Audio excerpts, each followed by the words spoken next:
Chairman Bilawal Bhutto Zardari साहब के vision की तकमील के सिलसिले में सीएम सिंध मुराद अली शाह साहब और उनकी पूरी टीम पूरे सूबे में बेहतर से बेहतर परफॉर्म करने की कोशिश भी कर रहे हैं और हमने वो परफॉर्मेंस दी भी है। उसी सिलसिले की एक कड़ी 1112 का जो शुरू किया गया था, पहले फ़ेज़ में सिर्फ कराची, फिर उसके साथ जो दीगर डिस्ट्रिक्ट थे, और फिर अब वो सक्खर में भी इसको शुरू किया गया है और कुछ ही अरसे बाद घोटकी में भी। तो पूरे सिंध में इसको फैलाया जा रहा है ताकि हर कोई इससे मुस्तफ़ीद हो सके, और वो जो ज़िंदगी बचाने के लिए चेयरमैन बिलावल भुट्टो जरदारी साहब की तरफ से, अगर आप हार्ट डिज़ीज़ को ले लें तो जिस तरह हर जगह पे NICVD, फिर चेस्ट पेन सेंटर थोड़े थोड़े जो डिस्टेंस पर रखे गए हैं, फिर और भी बहुत सारे आपके इल्म में है कि कैंसर के मरीज़ों के लिए, फिर ये जो SIUT की तरफ से है, और इवन लिवर ट्रांसप्लांटेशन, फिर बच्चों की बीमारियों के लिए। उसी के साथ साथ ये जो 1112 का सिलसिला है इसको शुरू किया गया है, जो बहुत बेहतर उनकी परफॉर्मेंस रही है। अभी आपने देखा कि जो बहुत बड़ी कैटास्ट्रोफी थी उसमें भी इनकी तरफ से बहुत हर जगह पे मुश्किल घड़ी में अपने भाई बहनों की मदद को 1112 वाले मौजूद रहे, और कम से कम 60,000 के करीब लोगों को तो इन्होंने उनका टेक केयर किया। इसी तरह और जगह पे भी इनकी परफॉर्मेंस बहुत अच्छी है।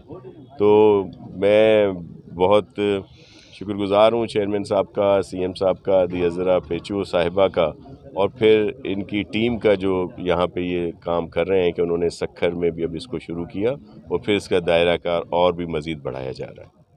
उस वक्त भी महंगाई थी ना, या बहुत सस्ता था ज़माना, जो PTI का ज़माना था, ये उसी का तसलसल था। हम जो बात कर रहे थे कि ये इन्होंने जिस तरह के एग्रीमेंट किए हैं और किस वजह से किए, कि जब शुरू में ये कहते थे कि कशकोल नहीं उठाएंगे, कर्जा नहीं लेंगे, ख़ुदकशी कर लेंगे, अब वो इन्होंने बयानिया बनाया हुआ था, अब उसको कैसे वो कर दे। लेकिन जब बुरी तरह फंस गए तो फिर इन्होंने जाके इस तरह के एग्रीमेंट किए। उसी बात पे कहा था कि उस वक्त इनको इस तरह के एग्रीमेंट नहीं करने चाहिए थे, इनको टाइमली IMF के पास जाना चाहिए था, लेकिन नहीं गए वो। इसीलिए हमारा लॉन्ग मार्च भी था और सारी चीज़ें थी। फिर आपने देखा कि पहली दफ़ा किसी भी वज़ीर आज़म को आइनी तौर पर, कानूनी तौर पर पार्लियामेंट के ज़रिए हटाया गया।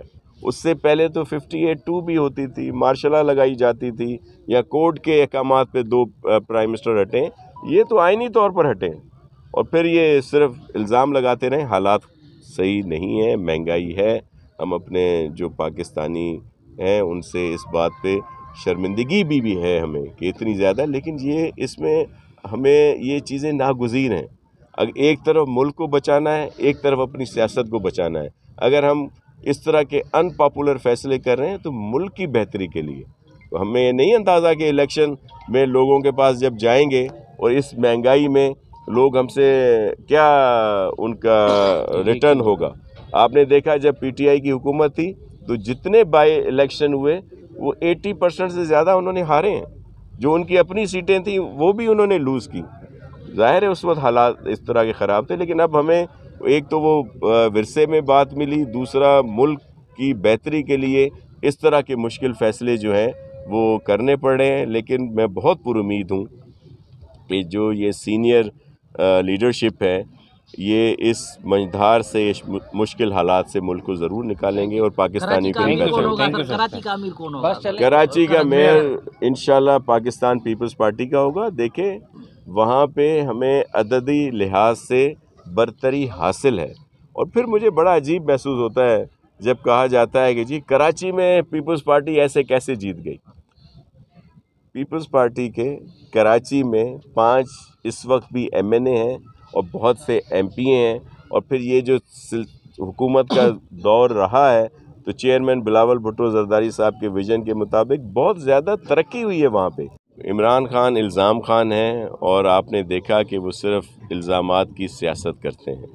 ये जो अभी उन्होंने जो भी कहा है उसके लिए उनको लीगल नोटिस भी मिल चुका है, اور وہ بہت جلد اس پہ معافی مانگیں گے. ہم تو کہہ رہے ہیں کہ اس پر جوڈیشل انکوائری ہونی چاہیے کہ خان صاحب نے یہ بات کیسے کی.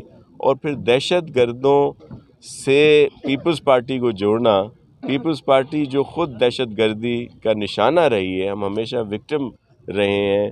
نہ صرف یہ کہ بی بی شہید ہوئیں، بلکہ اس کے علاوہ آپ کے یاد ہوگا کہ 2013 2018 کے جو الیکشنز تھے اس میں بھی پیپلز پارٹی کے لوگوں کو نشانہ بنایا جاتا رہا، اور خود تو ان کی پیٹرنیج کرتے رہے ہیں. یہ ان کو ہمیشہ کہتے رہے ہیں کہ ان کے ساتھ بات چیت ہونی چاہیے، اور ان کو اسی لیے طالبان خان بھی کہا جاتا ہے. اور پھر وہ الزام ہم پہ لگا رہے ہیں. یہ بڑا سیریس ایشو ہے کہ اس طرح کے الزامات لگائے جانا، اس کا کیا مقصد ہے، کیا مطلب ہے. تو جو ابھی یہ ان کو لیگل نوٹس دیا گیا ہے اور اس کا بھی وہ انتظار کر رہے ہیں، اگر وہ جواب دیتے ہیں، نہیں تو اس کو مزید اس پہ کارروائی ہوگی. اور یہ پاکستان کی عوام کو سوچنا چاہیے، سمجھنا چاہیے کہ یہ اس طرح کے لوگ جو ہیں، جو اس طرح کی غلط باتیں کرتے ہیں، غلط بیانی کرتے ہیں، آج بھی وہ آ کر ٹی وی پہ بڑے بھاشن دیتے ہیں کہ جی میں اب یہ کر دوں گا، وہ کر دوں گا. بھائی 4 سال میں آپ نے کیا کیا؟ ملک کا بیڑا غرق کر دیا. آپ معیشت کو کہاں پہ لے گئے؟ وہ جو پتہ نہیں کروڑوں نوکریاں دینی تھیں، 50 لاکھ گھر بنانے تھے، وہ جو ڈالروں کی بارش آنی تھی، وہ کہاں گئی؟ اور اب آ کے ایسے بات کرتے ہیں کہ جیسے یہ فرسٹ ٹائم حکومت میں آئیں گے اور ملک کے لیے بہتری لائیں گے. ان کی وجہ سے آج عام پاکستانی اس مشکل حالات میں گزر رہا ہے. دیکھیں IMF کے 23 پروگرام ہوئے ہیں پاکستان میں، جس میں جمہوری حکومتیں بھی ہیں، ڈکٹیٹرشپ کے زمانے بھی رہیں. کسی نے اس طرح کا ایگریمنٹ نہیں کیا جس طرح PTI کی گورنمنٹ نے کیا. اب اسی کو ہم سب بھگت رہے ہیں. پوری کوشش ہے کہ زیرو کرائم ہو پورے صوبے میں. لیکن اگر آپ کمپیئر کریں گے جو گزشتہ سال رہے ہیں ہمارے، تو آپ کو ایک بڑا واضح فرق آئے گا. میں کوئی اس بات کو وہ نہیں کر رہا کہ جی یہ ایک بھی کرائم ہونا چاہیے، میں تو کہہ رہا ہوں کہ زیرو ہونا چاہیے. لیکن اگر آپ کمپیئر کریں گے تو آپ کو تب بھی یاد ہوگا، آپ تو ہمارے ساتھ بہت سینئر ہیں، کہ یہاں پہ کانوائے سسٹم ہوتا تھا. ہم ایک ڈسٹرکٹ سے دوسرے ڈسٹرکٹ میں جا نہیں سکتے تھے، اور پھر اس کے بعد بھی حالات اس طرح رہے. اس پر بھی اسی سندھ حکومت نے بہتری لائے اور امن امان ہوا. اب یہ جو وارداتیں ہو رہی ہیں یہ بھی تشویشناک ہیں، لیکن اس پہ پورا یقین دلاتا ہوں کہ بہت سارے لوگ گرفتار ہوئے ہیں، ان کو سزائیں بھی ملی ہیں، اور پولیس اپنا کام کر رہی ہے، اور اس میں ہمیں مکمل سپورٹ ہے رینجرز کی بھی، اور دیگر جو ہمارے ادارے ہیں وہ بھی اس میں فل سپورٹ جو ہے اب ٹارگیٹڈ وہاں پہ ہے. اور ہمارے پولیس کے جوان شہید بھی ہوئے، اور اب وہاں پہ پراپر طریقے سے ایک ٹارگیٹڈ آپریشن جو ہے وہ کیا جا رہا ہے.